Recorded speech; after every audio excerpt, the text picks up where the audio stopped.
It's wonderful to see everyone here. I'm Kent Calder, Vice Dean for Faculty Affairs here at SAIS, and it's a real pleasure to welcome all of you here. This is the second session this year of the SAIS Faculty Research Forum that we're doing jointly with Middle Eastern Studies, and represents exactly one of the things that we really are most interested in doing here at SAIS, presenting exciting research, particularly from new scholars that speak to questions that really matter in the world. I think a lot of you already have this book right here. I saw a long line outside. Yeah, I can see several copies in the audience.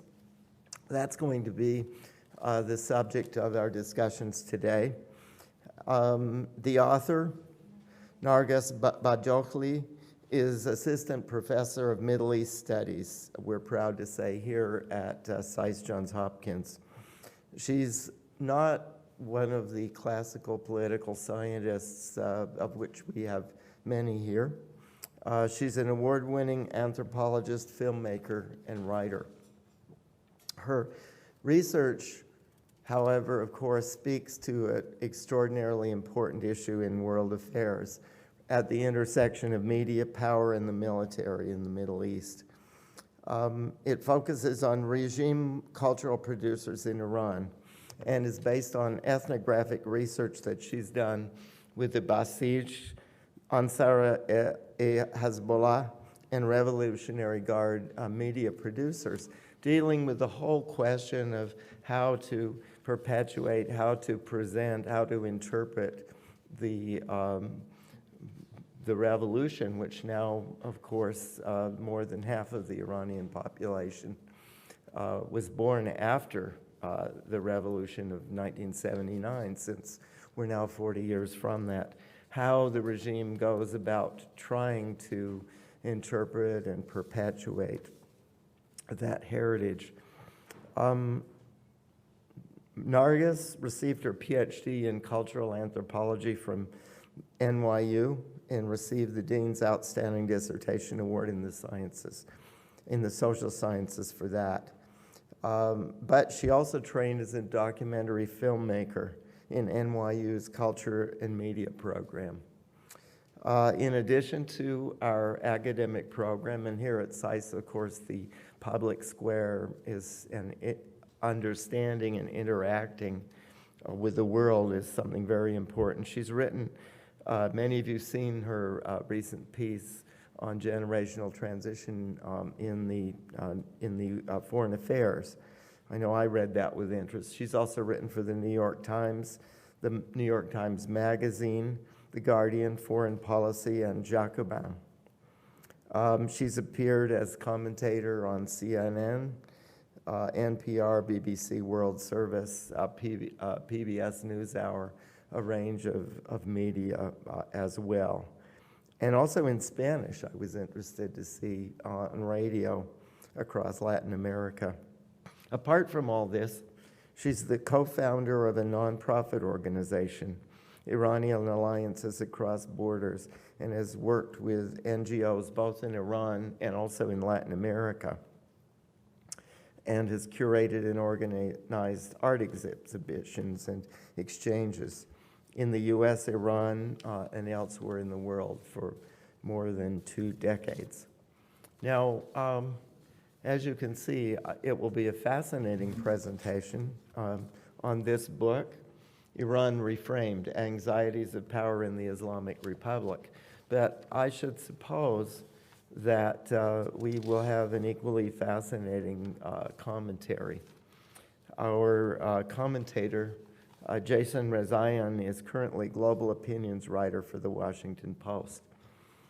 He studied originally at the New School with a degree in cultural studies, but of course he's known particularly for those 4 years that he spent as the Post's correspondent in Tehran from 2012 to 16, including 544 days imprisoned by the Iranians. until his release in January 2016. He has served as a Nieman Fellow at Harvard University and also as a Turker Distinguished Fellow at George Washington. So we have an extraordinary book on an important topic and an extraordinary commentator. And all I want to do is get out of the way. Thank you very much for coming.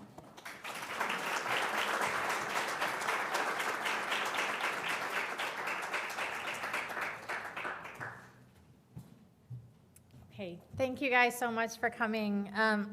This isn't my first book talk, but it's the one I'm probably the most nervous for because I see so many lovely faces that I know in the audience. And although that should dampen my nerves, it actually brings them up.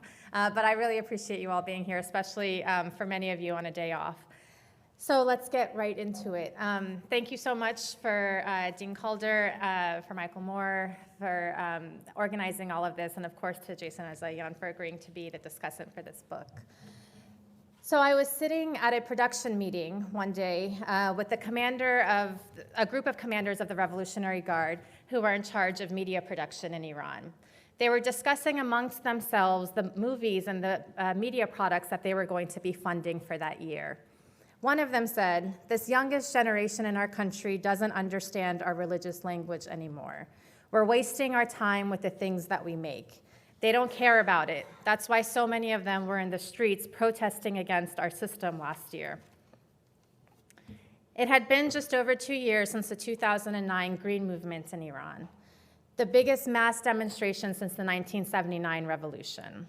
I had joined these men in numerous meetings since that movement, and in each, they contemplated what had inspired so many young Iranians to come out in the numbers that they had to protest against the regime.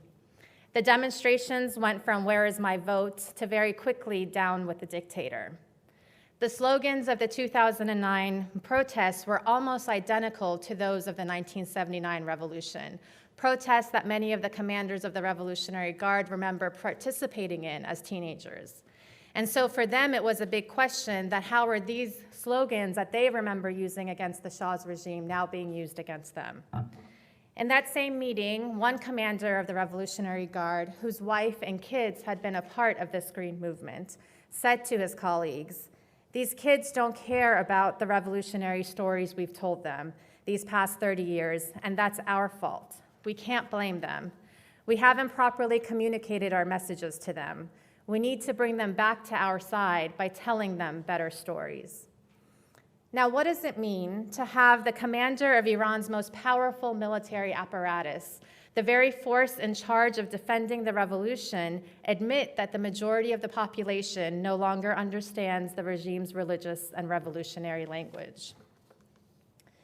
My book starts with the classic paradox of any revolutionary movement, namely, how does the commitment to a revolutionary project get transmitted from one generation to the next as historical circumstances change?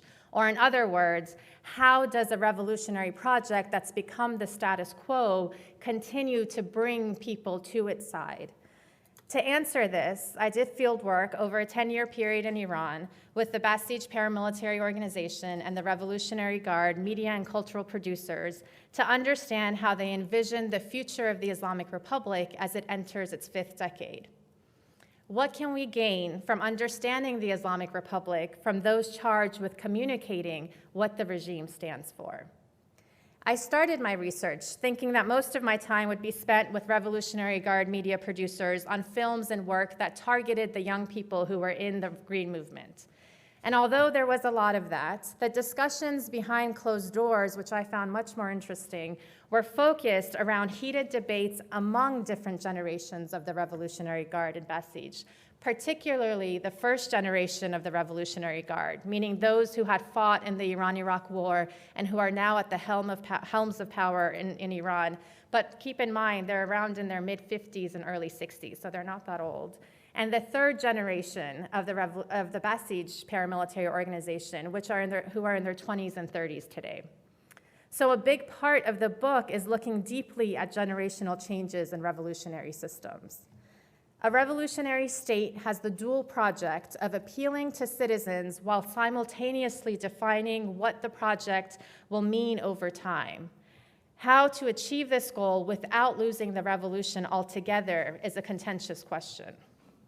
There's been such a wealth of scholarship on areas of resistance to the Islamic Republic. And although initially that's where my sympathies lay and that's what I wanted to do, I had originally been focusing on the women's movement in Iran. What I began to realize is, as other scholars have noted, that when we focus so much on resistance movements, we don't understand power fully. And so my project became about how can we understand power, not in 2D, sort of in caricatures, but as a 3D phenomenon. And so what I wanted to do was I wanted to understand Iran's armed and paramilitary groups. By shining an ethnographic lens on media producers of the Revolutionary Guard and of the Islamic Republic more broadly, I found a state, much like any state project around the world, that is in the constant state of becoming. The concerns of the men who helped create the Islamic Republic's vast media output were not confined to religion and Islamic politics. Rather, they tended to focus on class, generational differences, and social mobility. So while much of this book is about the new media strategies that they've developed, it's also about deeper social phenomenon.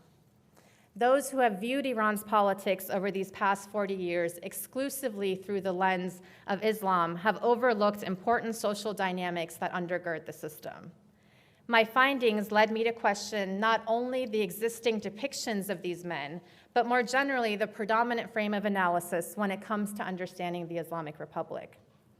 Since 1979, when revolution swept through a country that just a year before US President Jimmy Carter had famously toasted in Iran as an island of stability, American policymakers have scrambled to understand an upheaval that not only blindsided them, but that expressed a deeply felt anti-imperialism, as Iranians demanded independence from Washington. US news media at the time described Iranian society as possessed by madness, and Iranians as blinded by a religious fervor and who were seeking martyrdom at all costs. Such explanations may have answered an immediate need to understand on simple terms and ultimately to undermine the revolutionary government and the aging Ayatollah at its helm. In essence, it had the effect of rendering the Iranian state as irrational. And this framework, unfortunately, has not evolved much in the 40 years since the revolution, and it's left us ill-equipped to understand the Islamic Republic today. What happens then, I ask, if we reframe our study of Iran from the vantage point of the supporters of the Islamic Republic? If scholarly and public culture analysis has failed to understand the supporters of the Islamic Republic in all of their complexities in the past 40 years, what happens if we take a different approach to contemporary power in Iran? One that insists, as anthropology demands, on an actual curiosity about the positions and worldviews of the Islamic Republic on their terms. So a bit of a quick background for those who may not know.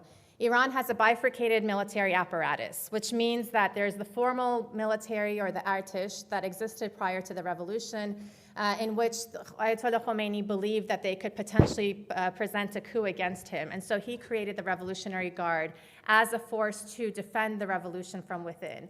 And the first year and a half after the Revolutionary Guard was, in effect, engaged in what were nascent sort of civil war battles going on in the Kurdish and the Turkoman regions of the country.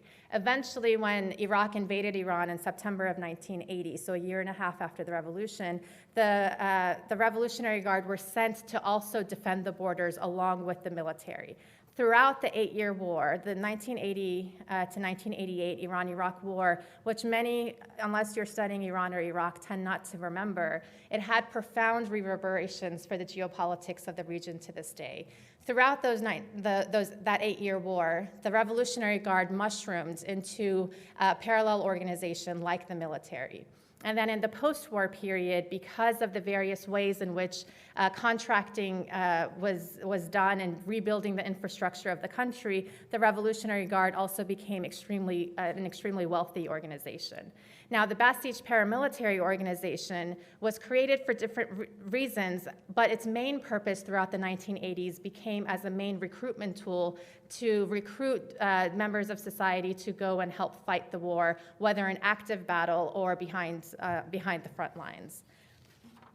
And today, as Dean Calder mentioned, over 75% of the population in Iran is under the age of 40, meaning they don't remember the revolution or the war, the two defining moments of the Islamic Republic. Now, for those of you who are social scientists in the room, you know how important foundational stories are to keeping revolutionary and state projects in general alive.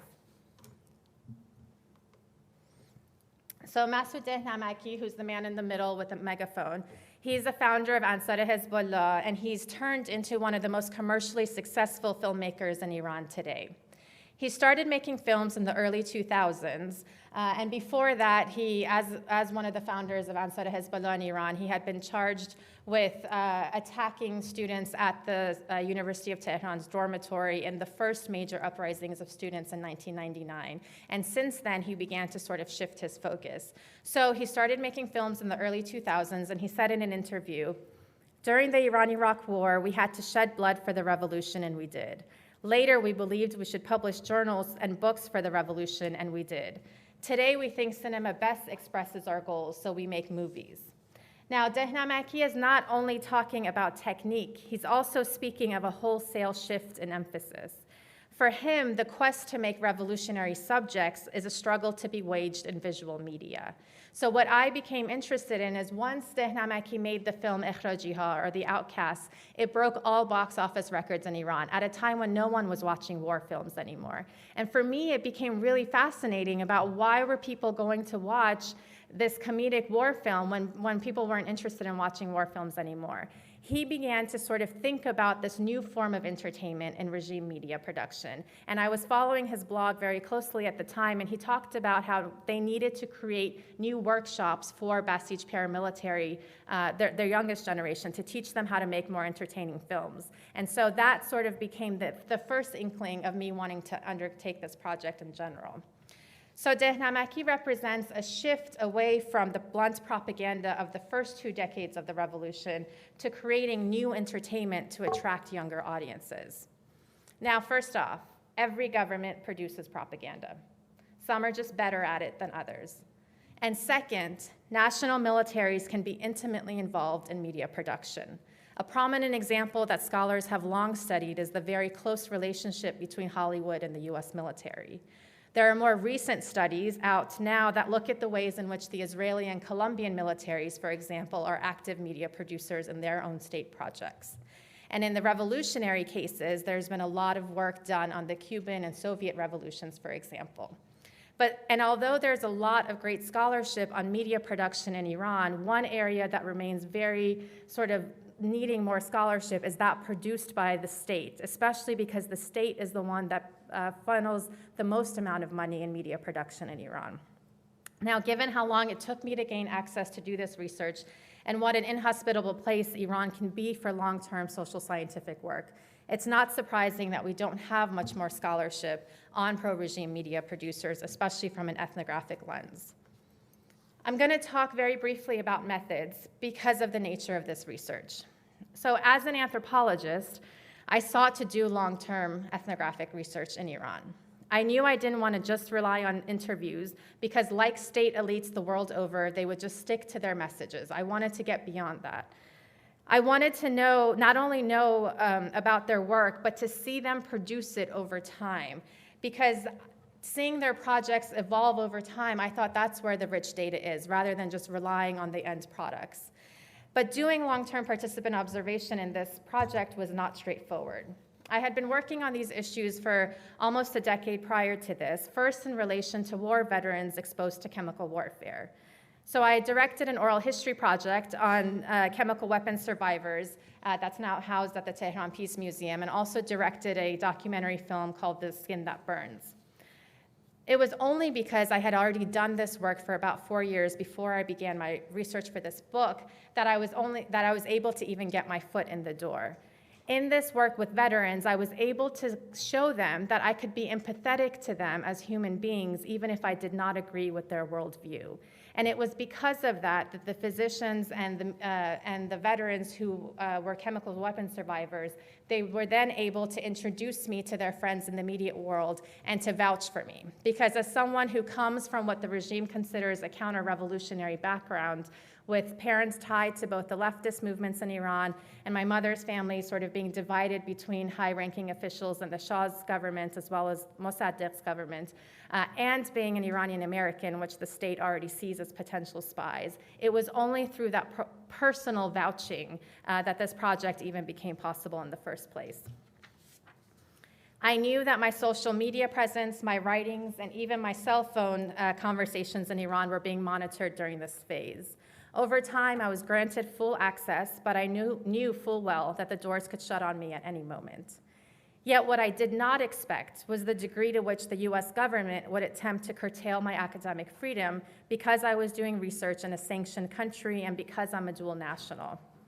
My university spent tens of thousands of dollars in legal fees for me to be able to do this research in the first place, something that most universities would not be willing to do, and they hired a big DC law firm to defend my right to research.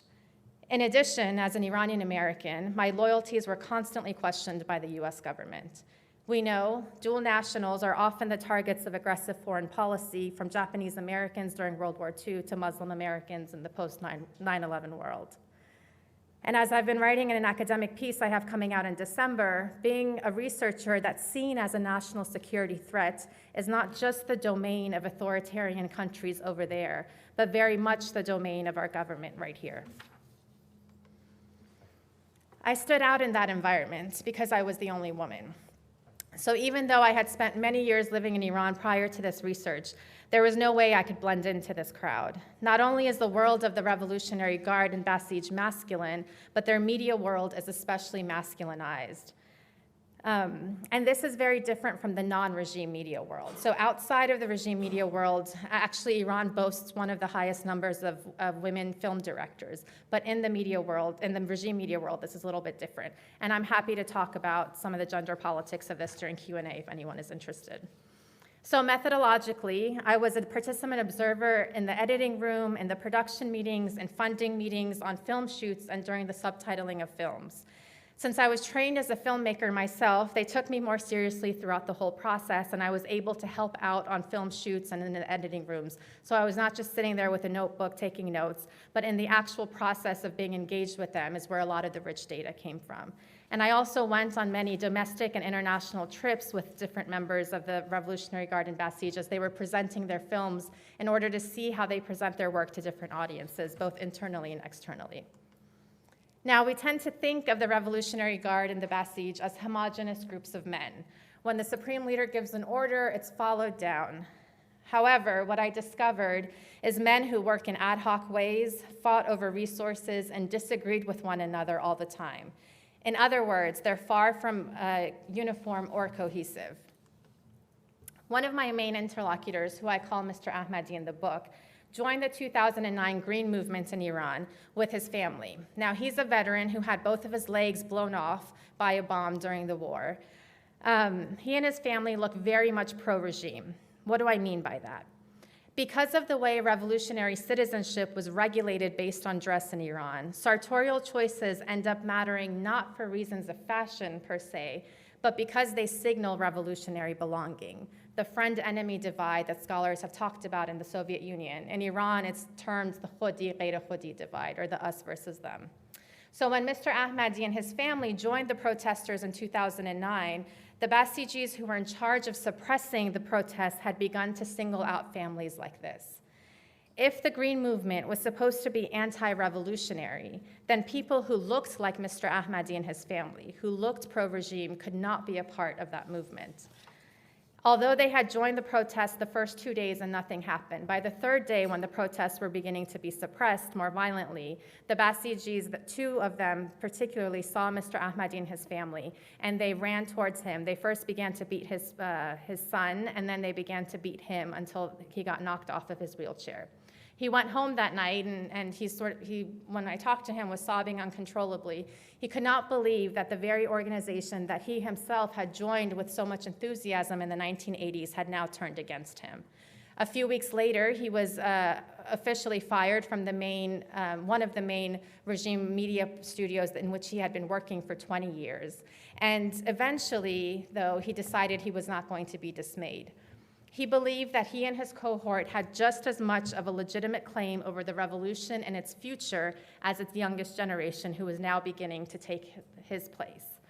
So Mr. Ahmadi opened his own production studio and started making regime media for freelance, which he believes is the correct type of media that needs to be out there. So by forefronting some of these issues, I'm able to show how contestation in the Islamic Republic is not just between the regime and the people, as is usually sort of narrated on Iran, or between the old generation versus the young generation. Instead, through an ethnographic lens on the supporters of the regime, this book illustrates how contestation in Iran today involves conflict over the very boundary of what the Islamic Republic is. Now, let me illustrate a little bit more about what I mean about this intergenerational divide. So one afternoon, I was in central Tehran at the Art University. I was at a weekly meeting organized by the university's Basij student organization. And in these meetings, they would invite on a weekly basis different regime filmmakers to screen their work and to have discussions with the students, sort of similar in a style like this. That day, they had invited Mr. Hosseini, who's among the most prominent regime filmmakers and who's a captain in the Revolutionary Guard. Mr. Hosseini was a leader among that first generation of Revolutionary Guard media makers. And during the meeting, he told the students in attendance that the regime media needed to work harder on being more inclusive in its vision. And in essence, he wanted them to reach out to the youth who had been protesting against the regime in 2009. The leader of the Student Basij organization stood up in the middle of Mr. Hosseini's talk, pointed his finger angrily at him and said, "Your generation may be tired of confrontation, but not ours." When we left, Mr. Hosseini turned to me and said, "These young Basijis don't realize that distancing ourselves from the general public is what got us into this mess that we now face. We need to reach out to the other side that's protesting us, not alienate them, as these kids want. Do you know what their problem is? They don't know what it was like to be marginalized in society. They don't remember because they were born after the revolution. All they've ever known is a society in which our side has been in power." The leaders of the Islamic Republic's armed forces have more at stake today, even, than the defense of a political system. These men and their families did not command respect in Iranian society before 1979. The monarchy of Mohammad Reza Pahlavi formally marginalized religious families, and the Iranian intellectual elite of the day and today tends to look down on them. The creation of the Islamic Republic gave pious Iranians of Mr. Hosseini's class and generation a sense of purpose and a place in society. I often heard them wonder aloud anxiously, if circumstances in the country changed, would they be driven to the periphery again? This is a central issue at the heart of protecting the Islamic Republic in Iran today among its supporters. It's about having a place in society, about counting and not being marginalized. Mr. Hosseini continued to me after that meeting, "The younger Basijis don't know that if we don't take care of this revolution, we'll be relegated back to the margins. They don't know how quickly things can change." And of course, he and his first generation know very well because they participated in a revolution in which no one thought that the Shah would flee so quickly. Now, of course, in this endeavor to protect their place in society, they have ended up marginalizing whole sectors of the population themselves, which presents the bigger problem in Iranian political life today. Yet, interestingly, Mr. Hosseini and his colleagues, though they want to preserve these places in society, they don't let their own kids join the Basij, the very organization that they themselves had joined so enthusiastically when they were teenagers. And this was one of the things I found the most surprising. Not a single one of them that I met and interviewed and spent these time with over these years allowed their sons and daughters to be active members in the Basij. So while this is about maintaining their place in society, deeper social phenomena such as class and social and cultural capital have now led to divisions among the supporters of the Islamic Republic. So who are these younger Basijis and why is there such a divide? I slowly got to know the student leaders of the Art University's Basij organization, and one of them, the one who got up and pointed his finger at Mr. Hosseini and talked about confrontation, his name is Mostafa. I'm going to tell you a little bit about his life. Younger Basijis, such as Mostafa, feel that the revolution has gone astray because the older generation has lost touch with its values. Like many of his classmates in the university's Basij organization, Mostafa hails from a pious, working, and lower middle-class family that migrated to Tehran from the smaller provincial towns. When as a teenager, Mostafa wanted to pursue filmmaking, his family couldn't afford the expensive equipment, and they didn't have a wide social network in the capital. His father, a supporter of the Islamic Republic, encouraged his young son to join the Basij organization in his high school and see if they could help him in pursuing a degree in filmmaking. One of their mentors had worked in film and photography previously and was able to provide the resources that Mostafa's family could not. Mostafa eventually went to the art university, and once he graduated with a degree in film, he easily found a job at a freelance production house run by the Basij that made documentaries for state television, and most importantly, that provided a middle-class salary for him and his family. The revolution had offered Mostafa and his friends a social mobility to which they saw the corruption of the older generation of revolutionaries as a threat. "They're the ones who are soft, not us," he said to me. "We appreciate their sacrifices during the war, but they've become corrupted by money and with making themselves like the secular elite."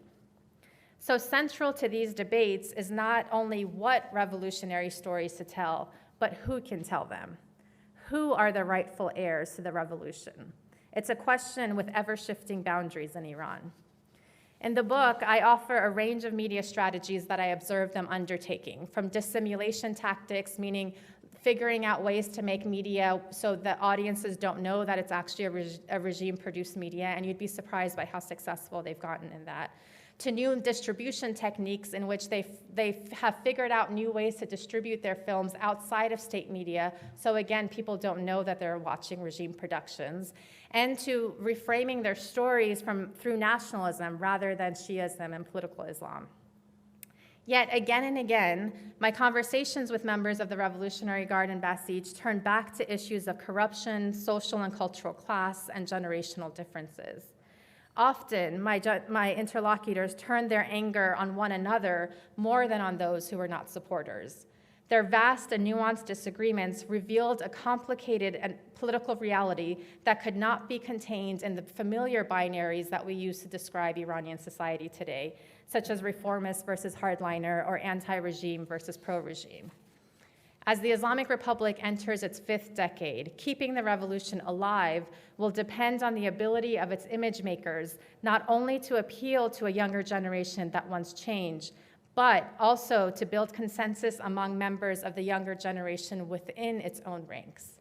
The task before the Islamic Republic is to win over a broad cross-section of its citizens while simultaneously defining what shape its revolutionary project and its state apparatus will take over the long term.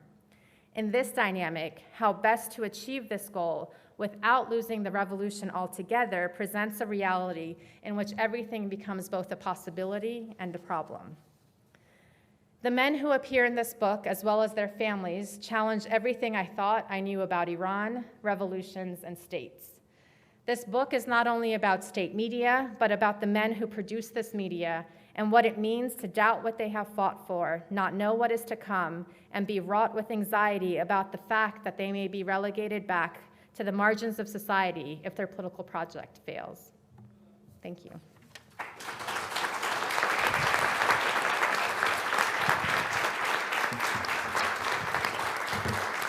Jason?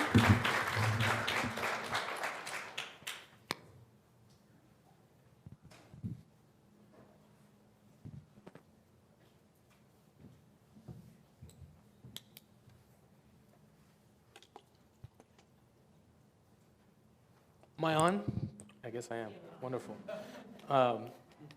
It's a fascinating book, and I recommend it to everybody that's interested in not only contemporary Iran and the history of the last 40 years in Iran, but also state information campaigns, messaging, propaganda, and a whole host of other issues. So congratulations. Thank you. I want to talk a little bit about doing the work. I think there's a common perception that going to Iran to do journalism or academic research, anthropological, sociological, is, for all intents and purposes, impossible. You and I have had very different experiences of that. So talk a little bit about what it's like to work there and strategies for gaining access to the kind of work that you did and earning the trust of your subjects. Yeah. So before I do that, first I just want to say how excited I am that Jason's able to do this, not just because he took the time, but also we spent a lot of time in Iran together before his unfortunate arrest and before I had to leave the country. So it's even more special for me that we can have this conversation together. Likewise, I'm happy to be here. So, okay, about your question. I started my research right in the summer of 2009. And for the longest time, I thought there's no way that I could even do this research anymore because of what began to happen in that summer. But actually, paradoxically, because so many of the different factions began to fight with one another in the aftermath of the 2009 movement, part of what the collateral damage of that, if you will, was that a lot of people wanted to talk about disliking the other side, or this was that side's fault, or whatever, and so they wanted someone to hear them out. So one thing I think was also just happenstance of this was being a moment in which a lot of sides were fighting with one another, and so I was able to be there to listen to them. But another thing I think is that, well, one is it was really important to have already spent all of this time in Iran and to be familiar with veterans and with sort of their concerns. Another thing is that I learned this from one of my filmmaking professors. He said to us when he was teaching us how to do documentaries, he said, you know, you would be surprised at how willing people are to listen to you if you go to them with an open heart and you ask them, tell me about your life. And you actually show that you're interested. And so I took that advice to heart, and that was part of it. I mean, I was very cognizant in every meeting that I had to say, you know, I grew up as a child of leftists who I was very terrified of all of you. But I know that the story is more complicated and I want to get to know it from your perspective. And even something as simple as that would help to open the conversation. Now, beyond that, I knew that there were certain red lines that I could not cross. I didn't write anything publicly while I was there. I didn't do any interviews with any media. You know, there were certain red lines that you could, during Ahmadinejad's time, as horrific as it was, the red lines were much clearer in a sense. And so there were ways in which you could sort of move around them. But I think a lot of that was about, you know, how do you approach people and how do you show them that you respect them, even if you don't agree with them. And I would not try to pretend like I agreed with them. I would ask them a lot of questions and I would say, well, you know, from my perspective, it's like this. But it was really more about just being open in that sense. Yeah. So my follow-up to that, and you kind of answered it already, was about that period of time. I mean, I think there's this perception that second half of 2009 up until much later was a very bleak time in Iran where work was even harder, red lines were even more pronounced, access was more limited. Honestly, I think those 3.5 years after the Green Movement were more open for doing this kind of work than the first year of Rouhani. Mm. And that's the only year I had experience of because then I didn't have the ability to do any kind of work. But I'm wondering, in retrospect, do you think that you'd be able to make those kinds of inroads if you were back there doing this research today? Today, no. Because of the political situation between Iran and the US. No way. I mean, anytime it becomes harder like this, right now we're basically in a war-like situation with Iran, and that's how Iran feels. And so that's why it is arresting people in the numbers it is. That's why it's clamping down in the ways that it is. So definitely not. And also in relation to this, you know, if my project was on the economic or business structures of the Revolutionary Guard, I wouldn't have been able to do it. Because I was working on culture and media and cinema, they thought that those were non-political issues. Now, of course, anyone who studies media knows that that's far from the case. But studying media and cinema was a way for me to present myself as if I was doing non-political work, right? That's how they perceived it. So that was also another part of that.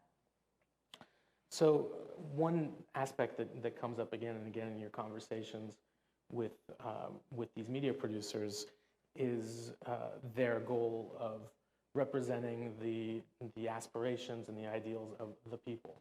And I started to realize that every time they use the word "the people," it could be subbed out for the word "I," right? They're very much talking about their own point of view.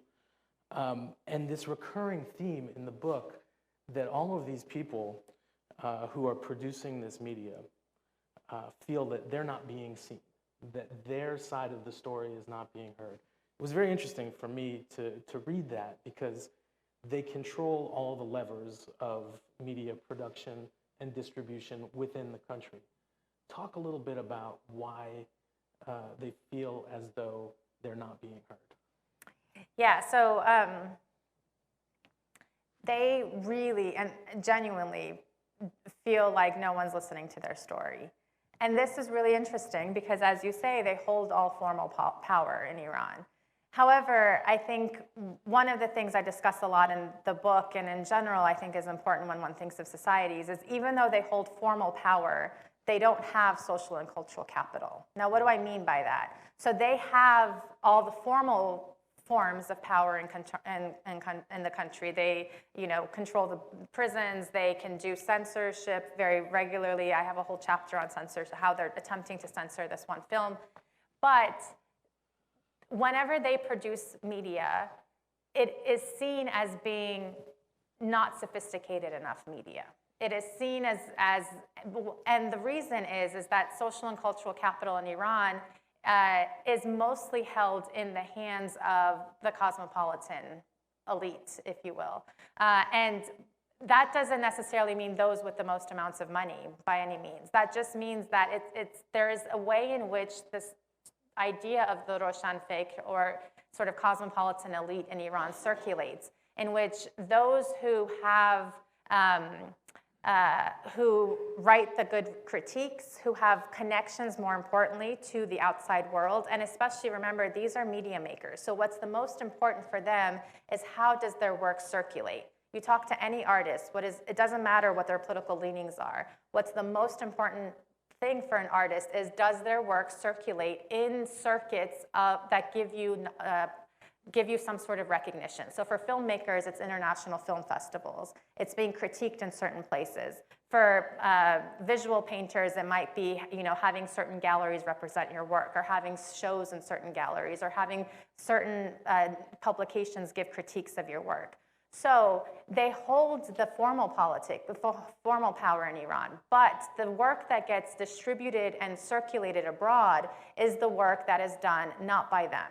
It's the work that's done by the Abbas Kiarostamis and the Asghar Farhardis of the world, the work that has made Iranian cinema popular. And that's the work of the Ghair Khodis, the not us, them, right? And so in this way, though they hold the formal power in the country, they do not, they can't, as much as they try to give their own work power, it doesn't work because other people are not taking it up in that way.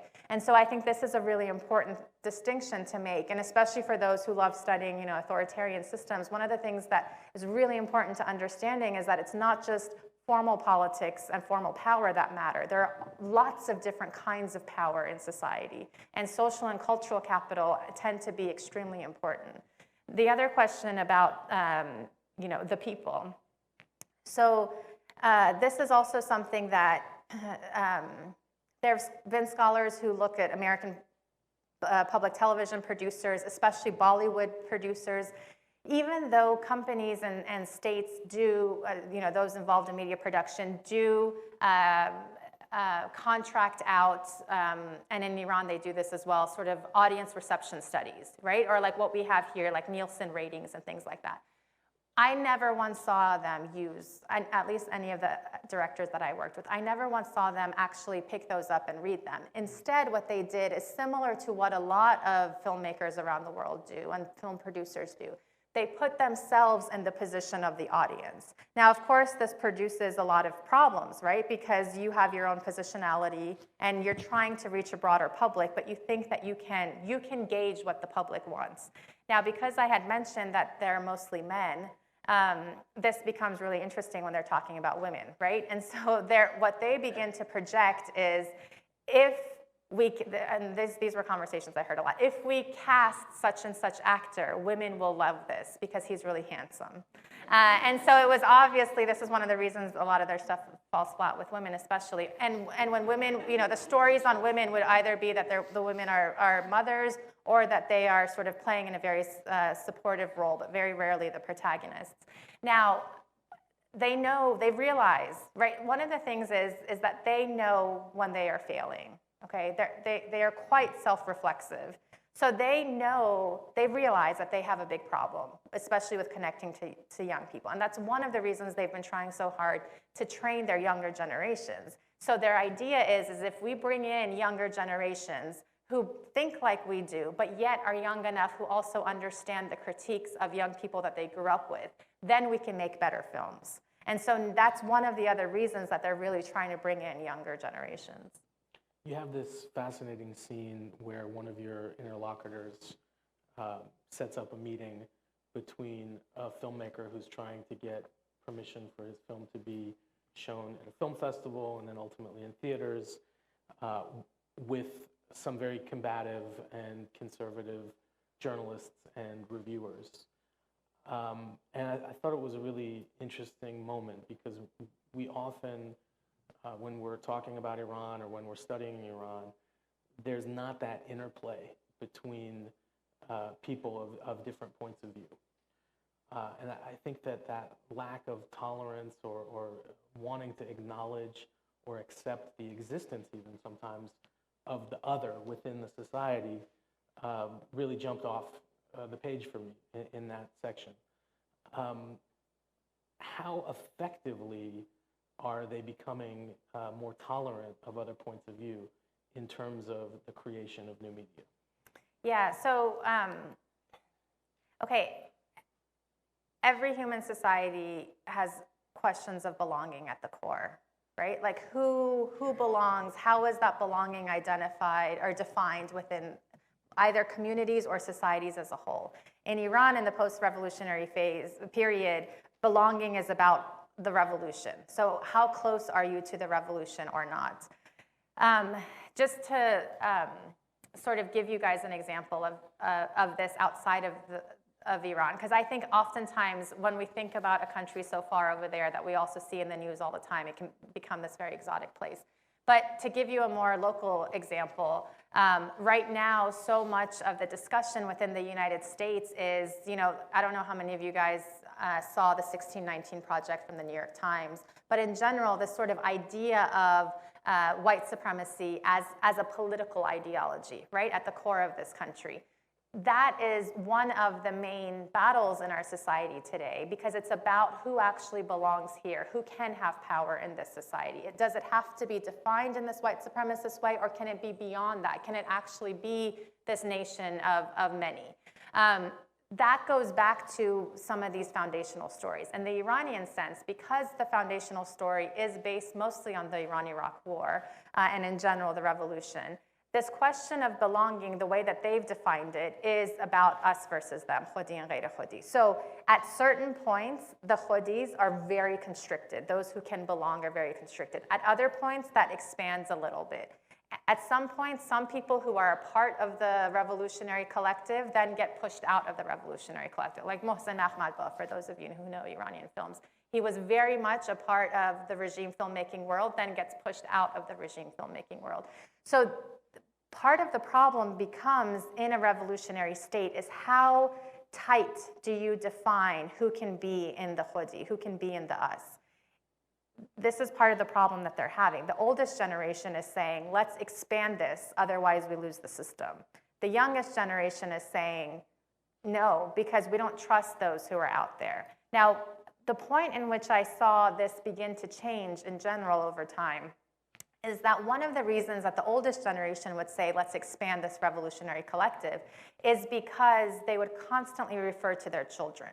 Their children had helped them to become more critical of the system, because their children would every day come home with critiques of the system based upon their friends that they were going to schools with. And more than that, it was because they now thought about the system with regards to their children over the long term. So can they provide a stable country for their children to live in? The younger generation, they didn't have kids yet. And once they started to have children, I then began to see them also think very differently about what this future of Iran was going to look like. But I think the biggest question in general, because again, one of the things that they would constantly say to me is, I'm going to say this in Farsi first, and then I'll translate it. So they would say things like, the intellectuals are more hardliner than we are. And at first I thought that was really funny, but the more that I spent time with them, the more I began to understand what they were saying. Because for them, they also feel extremely marginalized when it comes, especially again, remember I was working with media producers, but when it comes to what's valued in society, they're seen as being backwards, they're seen as being uncouth, they're seen as sort of being, fundamentalists, like let's move into 2019, what are you thinking about? And part of the problem then becomes, if all sides are viewing the other side as the ultimate ghair khudis, as the ultimate outsiders, then what does that say about the future of Iranian politics more broadly, regardless of whether the Islamic Republic is there or not? Because if the ghair khudis want to now come and take power eventually, and then they create another form of ghair khudi, that cycle just continues, right? And sort of this is the bigger issue, I think. Do you think that that's a concern for the apparatuses of power, that we might face a civil war in Iran based on social class and distinctions? I don't think they're worried about a civil war. I think it's more about, when they would air their grievances or their anxieties about, will we be relegated back to the margins? I think it's more that rather than a civil war. So you talked a bit about the younger Basij producers and their consumption of Western films and media. Obviously, throughout Iranian society, as with most societies around the world, people watch a lot of Hollywood movies. Did you see any kind of disconnect from their point of view about that, or did they really believe that this was part of their research? And ultimately, is there a superiority complex at play that says, hey, you know what, we're allowed to watch these, but normal people shouldn't be? First of all, they know that normal people are. Sure. Right? So I think they know that they've lost that battle. As much as some within them may want to continue barking up that tree, but I think overall they know they've lost that battle. I think, so they very much study Hollywood. The first 2 decades of the revolution, the media makers in Iran were studying Soviet films as sort of their model of the types of films that they wanted to produce. In the last 10 to 15 years, that's really shifted, and they're beginning to study Hollywood productions. They would say to me oftentimes, Hollywood makes the best propaganda because you watch a Hollywood war film and you feel for the American side no matter what, no matter who you are, no matter where you're sitting. And so they were like, why can't we make films like that? And so they're beginning to really sort of to try to bring Hollywood elements into their films. Now, one thing is that, first of all, because of the technology today, it's a lot easier to make films look Hollywood-like rather than before, right? Before, you needed a big studio, you needed a lot of equipment. Today, the technology is a lot cheaper. But second of all, because they've been really focusing on it, they've been able to have some successes, like Gondo, the television series, which has been on national television in Iran and such, which is based loosely on Jason's. I don't know. And things like that, So, yeah, they were constantly watching banned everything, constantly. So you write also about, in a couple of different points in the book, that these producers' attitudes start to change, especially as they get older, and most significantly, if they have daughters. Talk about that emotional progression, and is it something that we should see as a hopeful sign, or will there ever always be an endless supply of new generations of guys who don't want to adhere to the notion that women are equal? Yeah, so one of what Jason's referring to is those who had daughters, especially those in the first and second generation whose daughters were a little bit older by that point, their daughters would come home as they were getting older and really complain about the restrictions that they were facing. One of them, his daughter was a lawyer, and he would get really mad that, in many ways she couldn't become the type of judge that she wanted to be and things like that. And they would say things later to me, and it was really, part of it, they may have been talking to me more about these things because I was a woman myself. I don't know if I was a man, if they would sort of talk about these similar things or the conversations would be different. But regardless, they would talk, those who had daughters, first of all, helped me the most, which I thought was really interesting. And oftentimes they would say, you remind me of my daughter, or things like that. And then second, it was because they would say things like, when we helped put these laws and regulations into place, they were very abstract for us. Now we understand the very real restrictions that they create and pose for our daughters. And so in many ways, those who had daughters, for the most part, in any of these discussions that I witnessed over these years, were sort of the ones who were willing to be the most critical over some aspects of what they were doing. What does that mean for the long term? I don't know. I don't know. I don't know. I don't know. I don't know how to answer that. You mentioned and you wrote eloquently about the transition from narratives about revolutionary ideology more towards nationalism. Was that the case all along, over the past 40 years? And, does this increasing focus on nationalism negate the idea that the Islamic Republic is trying to export an ideology and more concerned with protecting a political order? Yeah. So, nationalism has always been a part of the Islamic Republic's media output because the Islamic Republic has always been a national, the nation state has always been important from Khomeini onwards. During the war with Iraq, nationalism was also a part of much of the media production. However, the changes that I began to see is that they're pushing nationalism front and center and moving religion all the way to the back, and in some instances, you can't even tell it's there. That, I think, is what's fascinating. Now, why are they doing this? Partially because after 2009, they felt that they had a crisis of legitimacy and that they needed a way to communicate with the public that was not about them as the Islamic Republic, but them as Iran, right? They couldn't be there to be the symbol of like Shia Islam and the Islamic Republic if so many people were protesting against that, but they had to be the symbol, especially the Revolutionary Guard, as the symbol which protected Iran. So how did they begin, and why did they begin to think of this? Partially, it was that they would say in these meetings over and over again, we need to meet the public where the public is. And so part of that was that so many Iranians, and especially young Iranians, were exhibiting more signs of nationalism. So there are these Farvahar, Zoroastrian symbols that people buy all over Iran and they wear as like a Christian cross around their necks.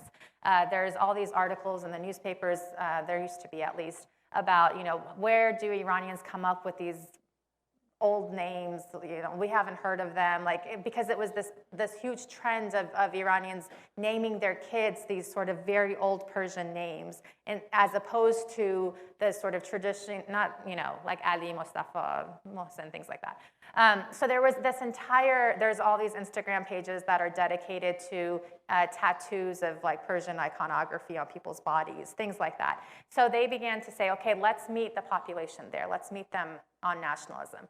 Second, because of the proxy wars between Iran and Saudi Arabia, that was also fueling nationalism within the country. So all of these things were happening, and so they began to reformulate their message in that way. There's a new museum that they've built. They opened it in 2012. There's a whole sort of a big wall, sort of the size of this wall. And as you walk down the wall, there's a huge map of the Persian Empire from 3,000 years ago, spanning the swath of Asia. And as you walk down, this map gets smaller and smaller and smaller and smaller until you hit the Islamic Republic's period. And the writing on the wall, and if you forget to read it, the guide will tell you that every other ruling government of Iran in one capacity or another has given away Iranian territory until the Islamic Republic. That the Islamic Republic has not given up any Iranian territory, even though there was a long 8-year war. And so they are, if you, especially for those of you who know about Iran, prior to this museum, which is dedicated to the war, every other museum dedicated to the war in Iran has been the Martyrs Museums, which completely cast the war in Shia Islam. This is the first, and it's a multi-million-dollar museum. It's a huge museum. It's the first museum that casts the entire war in nationalistic lens. And it's made a big effort to invite Ghair Khodis, to invite non-regime artists to do installations in the museum around themes of nationalism. So this is a really important sort of moment in which they're doing all of this. Just 2 more questions, and I want to open up to the audience. Campaigns, media campaigns, documentary films, television shows to lionize people like Qasem Soleimani have been effective. How effective are propaganda campaigns against the supposed enemy, whether it's the MEK or whether it's individuals, including me?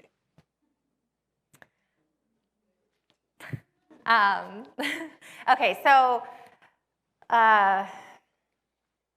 there tends to be this idea that the Islamic Republic is really bad at its propaganda. That was my idea too. And then once I started doing this research, I began to realize that that's not always the case. Part of it is because they have a big pot of money. And so they make a lot of media products throughout the year. So let's say half are bad, but there might be a handful in there that actually end up sticking. And that's all that matters for them, right? It's this trial and error process. When it comes to, so one of the big, as I mentioned, one of the big strategies is nationalism. The other big strategy is targeting the opposition, Iranian opposition, Iranian political opposition. The one in which they're very, very good at is targeting the Mujahideen Khab, the MEK organization, which is an organization that the likes of Bolton and Giuliani and them really, support. And they're Iran's biggest armed opposition group outside of the country. They're a good target for the Islamic Republic, partially because they give them a lot of material to work with. I mean, given that in the post-revolutionary phase, they've turned into a cult and all of that. So documentaries about the MEK, but again, produced as if the regime is not producing them. So the regime has been producing things about the MEK for years, many of which don't end up working very well, or they're just sort of there in the ether. The ones that have been working really well are the ones in which the Islamic Republic is making these films as if they're from the point of view of dissidents within the MEK themselves. And then they distribute these documentaries and films through people on the streets who sell banned media. So people buy them as if they're independent films. So then those become extremely popular and extremely powerful, because it's as if you're watching an independent film made by a dissident within the MEK, right? And so those become really popular. Now, the ones about sort of other enemies of the state, the political circumstances matter completely in all of these productions. So after the 2009 Green Movement, they made films saying that the MEK was behind the 2009 Green Movement. Because of the suppression of the Green Movement and because of the large amounts of people who were in support of it, those films didn't do well at all. People ignored them, people didn't watch them, they flopped, all of that. Today's environment is a little bit different. Like, I wonder if Gondo had been made in another time, I'm not sure if it would have gotten this many viewers, both internally and externally. I think part of the reason it does is because we're now living in a situation in which Iran does feel under threat, and not just the Islamic Republic, but because of the way, first of all, who Trump is. Second of all, the fact that one of the first things he did was the Muslim ban, that more than any other country targeted Iran and Iranians. Third, because even though Iran was abiding by the JCPOA, he walks out of it. So in essence, he ends up proving the hardliners right, that you can't trust the Americans, right? And in that process, then enacts some of the most rigorous sanctions we've ever had. So all of these things together create this perfect storm where for an entire, not only an entire generation of Iranians, but also a large sector of the population begins to think we really are under some form of threat, right? And in that, these sorts of stories in which, look, you know, there are all of these spy networks activated in Iran. And thank God for the Revolutionary Guard, because we're looking out for it and we're not letting these spy networks become active. That becomes a compelling story when a nation feels under threat in that way. So last question for me. At their core, every character in your book, every one of these media producers is comfortable with the fact that he is trading in narratives that he knows not to be completely true, or, you know, half-truths, outright falsehoods, or doctored versions of reality. Is that a fair assessment? And how is that different than any other state-funded disinformation campaigns that we are trying to dissect these days? So I don't know if I would say that they don't believe in the work that they're producing. They may think about creative ways to get that work out, but the content of the work they believe in. I'm more specifically saying that they are putting stuff out that they know isn't based 100% in reality, right? Yeah, okay, so that they justify because they think, so they talk a lot about, and this comes from the supreme leader, they talk a lot about the soft war against them, jang and narn. And this is basically this idea that since the early days of the revolution, in one capacity or another, there has been this soft war, this cultural war, media war against the Islamic Republic through funding of dissident media, through all of these satellite stations that get broadcast into Iran in Persian, through all of this stuff. So in that sense, they think that what they are doing is combating this, right? And so they think if that is also based on a bunch of these non-truths and misinformation and half-truths and XYZ, it is their imperative that, look, they really feel under threat when it comes to these media tactics that are brought in from the outside. And so their strategy is how can we at least give enough information to the public so that Iran doesn't turn into a chaotic state like Syria. This became the biggest thing during the research phase when I was there, is that the common refrain, even among like the people that I talked about, Mr. Ahmadi, who participated in the Green Movement, who was knocked off of his wheelchair, who was beaten up, even he said to me after 2013, when the Syrian civil war was raging, he said, you know, they did the right thing by suppressing this movement. And I was shocked, and it wasn't just him, many of them would say this. And I would say, but how can you say that? And they would say, well, because if it hadn't happened, we could have turned into Syria. And part of what and there's a reason why they believe this. One is that this only came to light around 2012, but the same week in which the 2009 Green Movement began, the Stuxnet attack by Israel and the United States, which was the first cyber weapon used, began to target Iran's nuclear facilities. In the mind of Iran's intelligence community, the two things became linked. Okay, so in their minds, first of all, they began to think that there was some sort of linkage between these things. Second, they began to see how different actors, international actors, were participating in the Syrian civil war to aid certain groups over others. Now remember, the Revolutionary Guard and the Islamic Republic have become masters of asymmetrical warfare because of the ways in which the regime calls the Iran-Iraq war officially as World War III.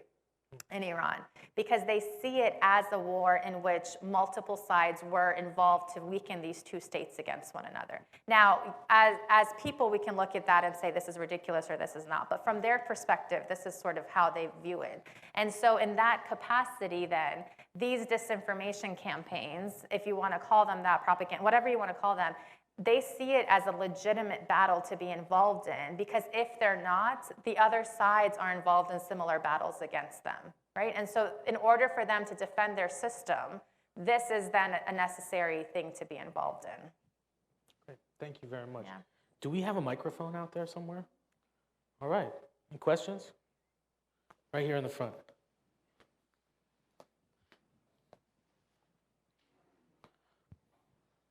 Hello, I have a question. What do you think will be the impact of your book in real time in Iran, when they read it, or to Iranians around the world?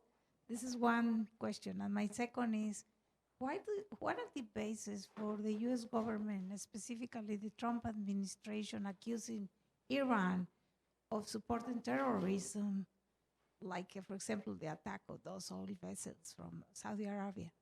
So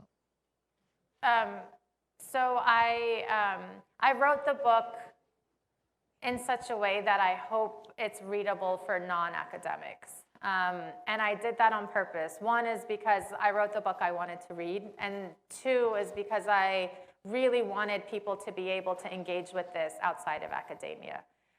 They haven't read it in Iran yet, but I'm looking to have it translated and to be published in Iran, because I think that it's, I would hope that I hope that it's something that the people who did talk to me can see that I was being fair. And also, you know, the Revolutionary Guard and the Islamic Republic are not just seen in these ways that I described just here, but also in certain sectors of Iran.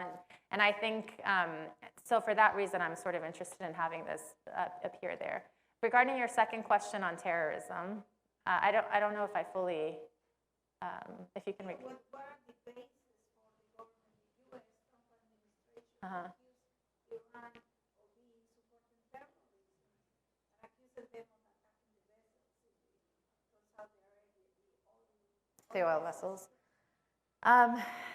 So, look, as long as maximum pressure continues, especially with the types of sanctions that are in place and all of that, there will be retaliation from Iran. They will probably continue to call it terrorism because Iran is, from the US's perspective, the biggest sponsor of terror.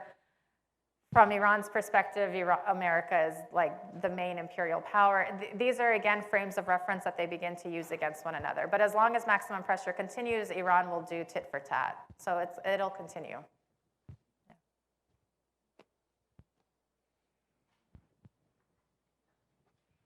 Hi, thank you both so much. I was wondering if you, both of you in either of your work, understood the interaction between the Basij and the Revolutionary Guard with the judicial branch of government. Just because here there's not, like, aside from some narratives of tension between the conservative judicial branch and the Rouhani Zarif, you know, reform coalition, there's not much information about how that system works or what its relationship to the rest of the government apparatus is. So I had two experiences of Iran's judicial system. One, getting married to my wife, and the contracts that were involved in that, and the offices that we had to visit, and my interactions in the Revolutionary Court with Judge Salavati.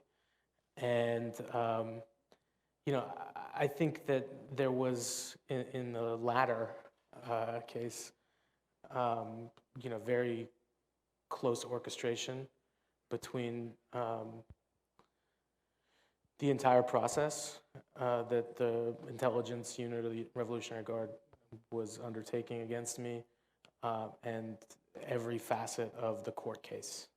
But I only have insight into my own experience. But it was very much connected, to the extent that you know, Judge Salavati would say, you know, I get my orders from above. So the notion of an independent judiciary, maybe if you're talking about other types of legal cases in Iran, it's much more independent, but not when it comes to politics. And I just recommend there's Arzu Osanlu, look up her work. She has a new book coming out, which is an ethnography of the judicial system.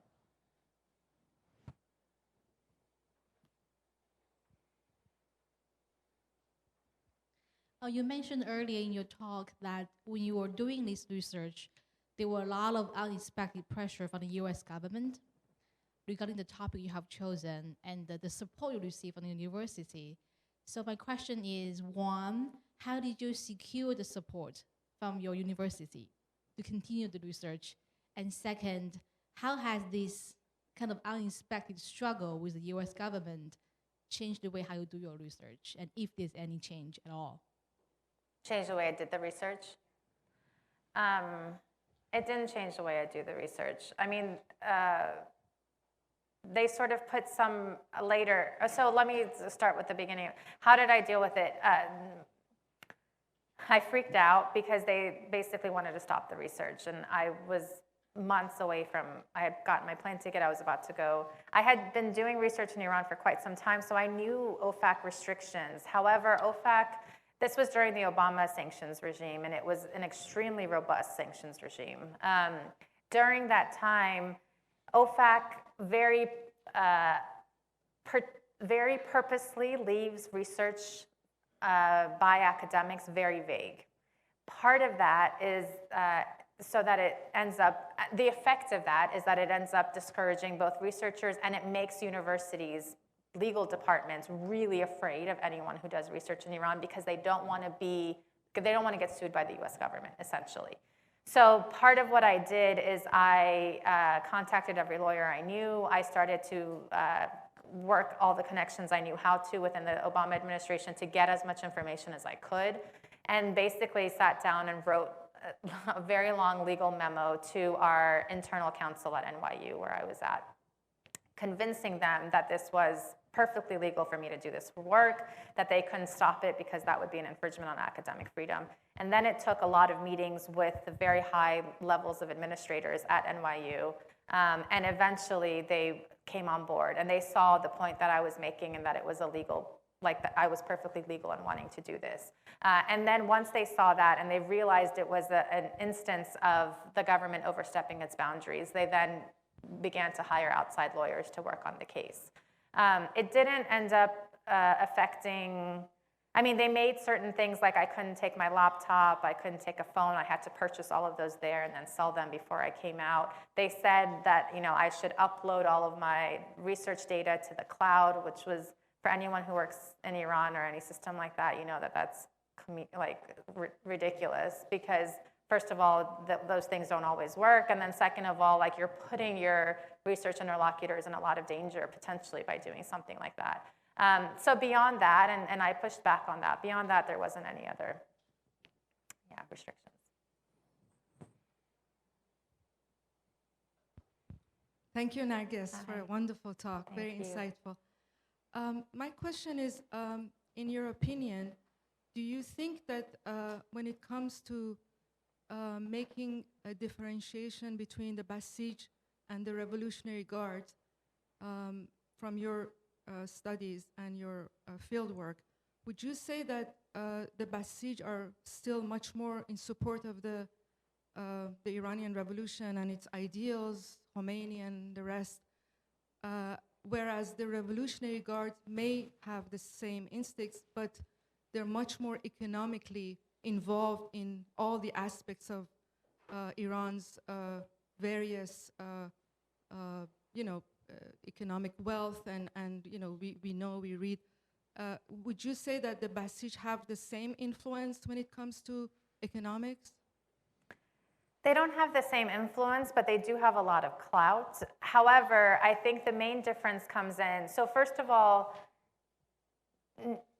no one really knew how to define the Basij anymore for me. I would constantly ask, what is the Basij today? People didn't know, and I mean people within the system didn't know how to, they kept saying to me, I don't know what the Basij stands for today. I knew what the Basij stood for during the war. I don't really know what it's supposed to be today. Even Basijis themselves would say things like that.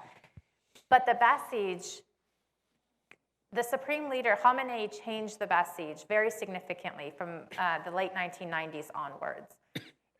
He became really afraid by the reformist movement in the country under Khatami. And so he began to tinker with the curriculum of the Basij in order to really end up making it a force that was more loyal to him. That's part of the reason why you see so many younger Basijis sort of much more in line with Khamenei's outlook on the system. Whereas the revolutionary, so many times Revolutionary Guard members would say to me, the Basijis are a cancer to society. That's one of the main reasons they wouldn't let their own kids join, you know? And so that's where I see most of the division. First, they don't know what they're necessarily supposed to be there to defend from the outside. And then second, they are seen as being really sort of instrumental in keeping the supreme leader's power intact rather than the system as a whole. Whereas the Revolutionary Guard sees itself as keeping the system as a whole intact, not just the position of Khamenei. I think and that's part of why, including their economic involvement, the Revolutionary Guard is, in that sense, much more pragmatic than the Basij is, and flexible. Thank you, Narges John. I'm curious to hear a little more about this cosmopolitan elite that you described earlier. How was their relationship with this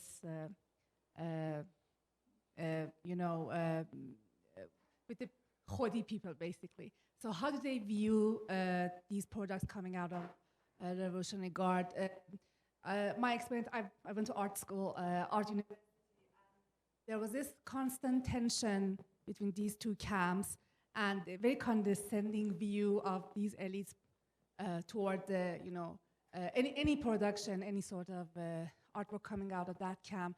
And do you also include people like Khatami Kia that made well-respected movie, box office success and things like that? Or are you talking about basically, do you include Khatami Kia in the circle of these Khodi, or are you talking about other products that I'm not probably familiar with? No, that's great. So in the book, I purposely chose not to talk about Khatami Kia or Dehnameki or any of the big names, partially because a lot has already been written about them. But second, I really wanted to sort of understand the internal system outside of the big filmmakers' names. I do have an article, though, that I'm working on, an academic article on Khatami Kia's, one of his films, Che, which is about Mustafa Chamran, and it's about making Mustafa Chamran the Islamic Che Guevara. And that is also in line with this sort of broader Hollywood style. And so I am talking a lot about Khatami Kia in that, but not in the book. About this tension, what's really fascinating? First of all, the younger Basijis particularly would constantly talk about how they were being looked down upon at universities. Part of it was well deserved because they were the most suppressive forces on campuses. So a lot of the students had very good reason to sort of look at them in that way. But the other reason, though, was that because, again, dress was regulated in the way that it was in the post-revolutionary sphere, especially in the art universities, as you know, looking like an art student or looking cool, was a particular kind of style, a Honari style. So in the first few decades after the millennia, it was a bohemian style. Now it's much more of a hipster style. So the Basijis, and not just the Basijis, but those who sort of saw themselves as more a part of the system than not, very visibly, those who were art students would look down on them like this, because you could tell that they were not, you could tell which side they were on just based on dress. Part of that has to do with socioeconomic class, but a lot of that has to do with sort of fashion styles. Now, interestingly, a lot of these filmmakers, when their producers would leave the room, they would say to me, Ms. Bajoghli, let me show you the films I actually love working on. And they would take out their hard drives and they would connect their hard drives when their producers weren't in the room. And they would show me these really tender films short films, 5-minute, 10-minute films about love and belonging and families. And I would say, well, why don't you show your producers these films? And they'd say, well, the producer doesn't care about this, and I'm making films for like Channel 3 or the Bahoghli channel or whatever. But more importantly, they would be like, we want to send these films out to international film festivals, but they don't have access to credit cards.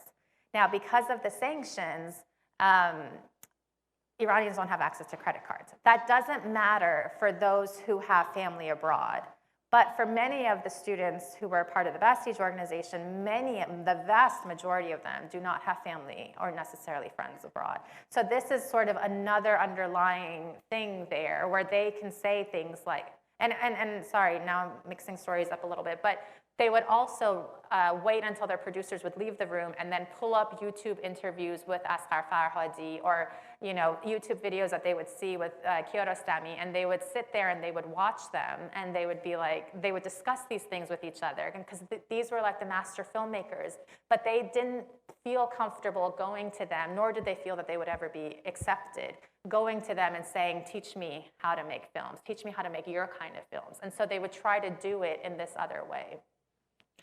Do we have time for one more question? Maybe two more questions.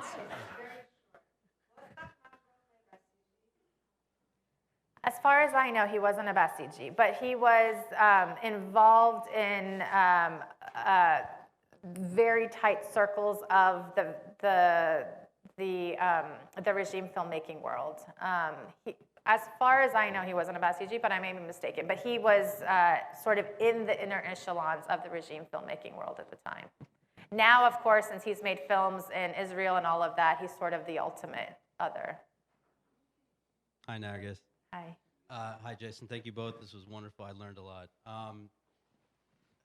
You talked a lot about marginalization, and one of the things that stood out to me a few times was how religion was kind of marginalized. And this is open to both of you. It seems to me that the more that you spoke, it seems to me that religion has become more of a feature rather than an imperative for the Islamic Republic. And I don't know if that's something that contracts and swells as time goes on, or if you see this as kind of being a long-term thing where its influence kind of degrades over time or goes downhill. Or I mean, the last time I was there, it's been 4 years since I came back here.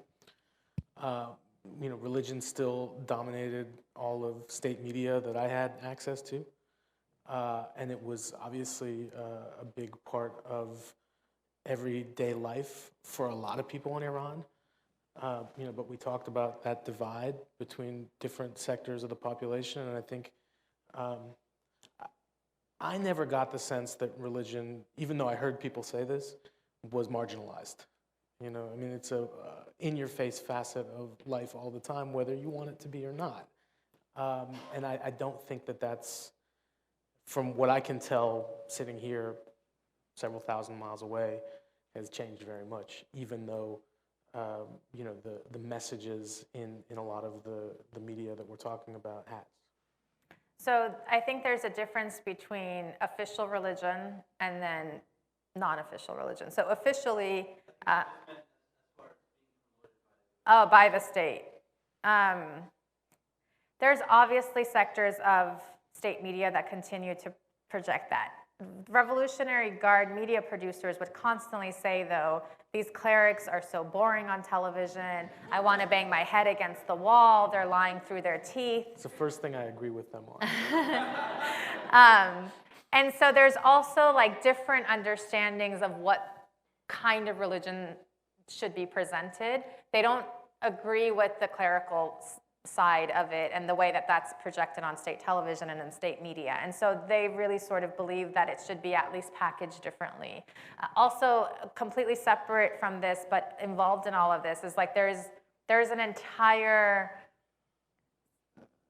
self-help and different forms of ways in which popular religion has come into society, and that is something that it's become extremely popular, and it's also something that then the clerical establishment has become worried about, right? And so these are different ways in which all of these are functioning. So in the world that I studied, They were trying to push it back because they knew that people were so tired of the in-your-face religion, that the state religion. So that was sort of the manifestation of that.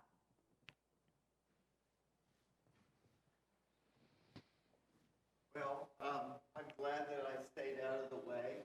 I think we would all agree this has been an extraordinary event, and thank you very, very much. Thank you.